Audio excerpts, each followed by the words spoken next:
Welcome back and thank you for tuning in to this edition of Math Class. Never stop improving.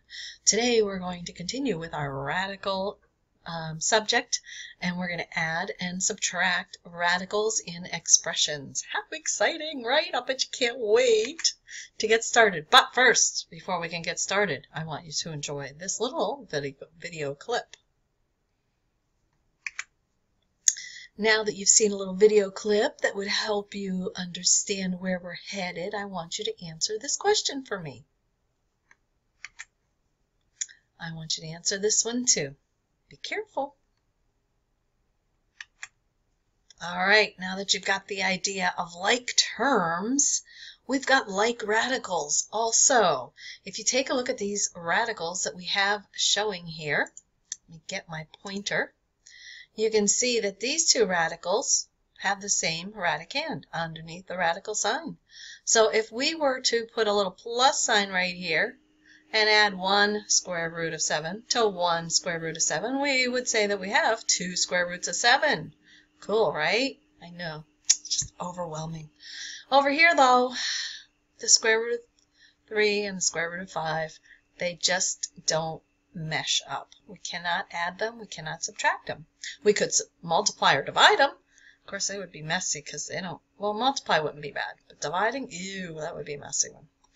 Messier than a radical already is. So I'm hoping that you get the idea. You've got to only add the ones that have the same radicand. So this is important to remember. When you're adding and subtracting radicals in an expression, you cannot add or subtract radicals unless they have the same radicand. And you know what a radicand is? It's the little guy underneath the radical sign. So let's see how this works. Let me show you an example. And I'm trying to get my pen to become, or my pointer to become a pen. There we go. I'm getting there. And let's pick a really cool ink color. What would go nicely with what we're doing? How about a nice royal blue? Wish I could make these pens a little wider. So here we have 2 square roots of 5 plus 4 square roots of 5. So our final answer will have the square root of 5 in it. I really should be using my pen, not my mouse. This would be easier to write, and it might even be more legible for you.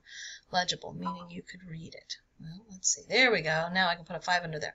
So now all we have to do is add the 2 and the 4 together, and we have altogether 6 square roots of 5. This is like so easy. I cannot believe I'm teaching this class to you. How about subtraction? Notice they were both 7, square root of 7, so I can go ahead and write that down. Square root of 7. 6 minus 1, 5. I don't know. It's not getting any harder, is it? All right, let me see if I can work on that. But first, before we do, I want you to choose. Which ones can we add or subtract? Pick all of them. Okay, your option will be check mark, meaning you pick everything that is true. All right, now that you've answered that and you're probably an expert on simple ones, we're going to make it a little more complicated. So we're going to now add and subtract radicals that need to be simplified first. So as you can see, we've got the square root of 2 plus the square root of 8. And if you remember back, square root of 8 has a perfect square in it that we can factor out, because 8 is also 2 times 4, right? 4 is a perfect square, so if we take the square root of 4, that becomes 2 out front of our radical sign, so that comes over here. This 2 stays underneath our radical sign. You like all my arrows? So we have 2 square roots of 2, plus, now that one out front we didn't do anything with, and when there's nothing out front, that means there's a 1. Okay, we just understand it to be 1 square root of 2. So we add 1 plus 2, so the 2 that I'm circling, okay, these are the ones I'm adding together. That gives us 3, if I can get my pen to the right place. There we go. And our final answer to this one, simplified, is 3 square roots of 2. All right, I know that wasn't too much harder. Now remember, if you ever have a problem following along, if I'm moving too fast for you, you can back this up and you can also slow this down. Let's try another one. Yeah, now they're getting a little harder. We have to simplify both radicals before we can see what we can do. So let's do them one at a time. First of all, let's simplify the 12. Remember, we're looking for perfect squares that are factors under here. So let's think about this. 12 can be 2 times 6. Well, neither of those are perfect squares. Let's see, how about 3 times 4? Ooh, I think we found one. I suggest that you keep a list. If you don't memorize them, at least keep the list of the perfect squares, at least the first 12 of them, handy so you can look. And I'll show you why later. It'll be easier. But this is easy, 3 times 4. So that means this 4 becomes the square root of 4, right? We're taking the square root. Let me rewrite this just so I can show you what I'm talking about. Becomes 2 times the square root of 3 times the square root of 4. Now when we take the square root of 4, that is 2. Okay, that's the second 2 there. Not that it matters which one's which. And that's what we have. Okay, we still have our square root of 3.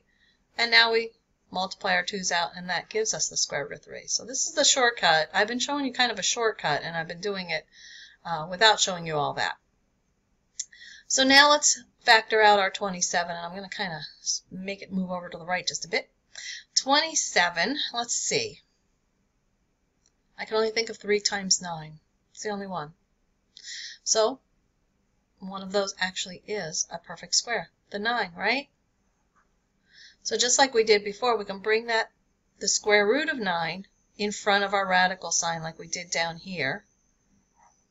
Like we did right here with our 2, that one right there. So we can bring it in front. When we take the square root of 9, it's 3. And this other 3 right here goes under the radical sign, becomes our radicand. All right, so now we've got 4 square roots of 3 plus 3 square roots of 3. 4 plus 3, even your kindergarten siblings can do this, is 7. And then it becomes a final answer of 7 square roots of 3. Not too bad, right? All right, like I said, back up or slow down if you need to. All right, here's one for you to do. Good luck. Be careful. All right, one more. I want to see it again. Remember, answer all of these questions, please. I want to see how you're doing. All right, now that we've done some simpler ones, let's get into some a little more complicated. Look in what in the world is going on there. Look at all those terms. We've got 4 of them. However, if you look carefully, you're going to see there's one we don't have to worry about simplifying. Right now, the way they are, as you can see, we can't add any up or subtract any out. But 5 square roots of 2 is already as simple as it gets, so we don't have to worry about it. So let's simplify all the others. So 12, we're going to start with. That, again, okay, is 3 times 4.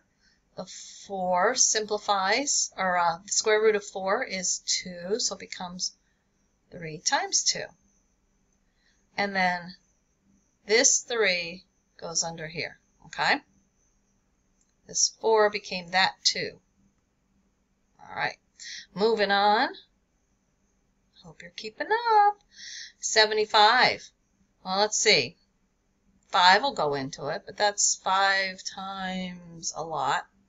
I don't know. What is 75 divided by 5? Oh, that's 15. 5 and 15, neither one are a perfect square. But if you have your perfect square list, or know them by heart, you'll know that 25 is a perfect square. And if you notice, 3 times 25 will give you the 75.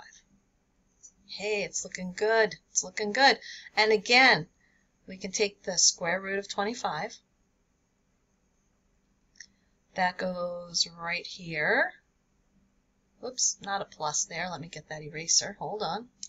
I got to figure out how to do it. I don't get to do it very often, do I? I'm not allowed to make mistakes. You guys aren't here to fix it for me. There we go. Back to our pen. All right, so it is 2 times the square root of 25, which is 5.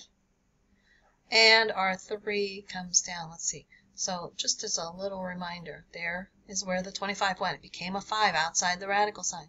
This 3 is going down here. All right, follow my arrows. Now, the next one is 5 square roots of 2. We don't need to simplify this one. It's already simplified. Let's simplify this one, and then I'll rewrite the whole expression down below nice and neat so we can do our adding and subtracting. So we have 48, the square root of 48. Now this one takes a little more thought because, yeah, we can divide it by 4, but then we still have to keep going. What you need to recognize is that there is a square root in it, and we can do it as simply as the other ones. So let's think about the square roots. The first one is 4, and I already said if we divide by 4, 48 divided by 4 is 12. Well, I know that there's another square root in 12, so I've had to do it twice. Well, that can't be it. Let's see, 9. The next square root, perfect square, is 9. 9 doesn't go into 48 evenly. The next perfect square is 16. So get out your calculator for a second. Plug 48 into it, divide by 16, and what did you get? We've got a theme going on here, people. If you divide 48 by the perfect square 16, it'll go in 3 times. So 3 times 16 is 48. 16 is the perfect square. The square root of 16 is what? 4, right? So we have 3 times 4 times the square root of 3. So this 16 becomes the 4. The 3 becomes that 3 under there. And then, of course, this one comes down too. So let me rewrite this. I know it's getting kind of messy. So one at a time. Okay, I'm going to do this one. We've got 3 times 2 times the square root of 3, which gives us 6 times the square root of 3. 2 times 5. Okay, we're doing that now. This one right here. Okay. 2 times 5 is 10 times the square root of 3. Minus 5 square roots of 2. All I did was copy it from above. And minus, now we've got this one right here. 3 times 4 is 12. 12 square roots of 3. Whew, look at that. Now wait a second. Take a close look. We've got a square root of 3 here, a square root of 3 here, and a square root of 3 here. But that one that we didn't have to mess with, that one isn't a square root of 3. So we can't simplify with it. We can't add it or subtract it from anything. So it's just going to hang on. So we've got 6 plus 10 minus 12. So 6 plus 10 is 16. So we have 16 square roots of 3 here. And over here we have 12 square roots of 3 minus 12. Okay? And then minus 5 square roots of 2. So 16 minus 12 is 4. 4 square roots of 3. And 5 square roots of 2 subtracted from it. And that is as simple as it can get. I know, not that simple, but hey, it's a way simpler than the top one. All right. There's one for you to try. Okay, be careful. Find your answer. And on this one, I'd like you to try doing it on the board, writing it right on there if you can. If you're not able to, then send it to me in an email. Okay? Type it out and send it to me in an email. All right, so we did it, guys. We did it. We added, subtracted radicals, and now you need to go to lesson 7 in Fish Tree and take care of that there. Make sure you do your lesson. That is your graded homework, so please do that right away.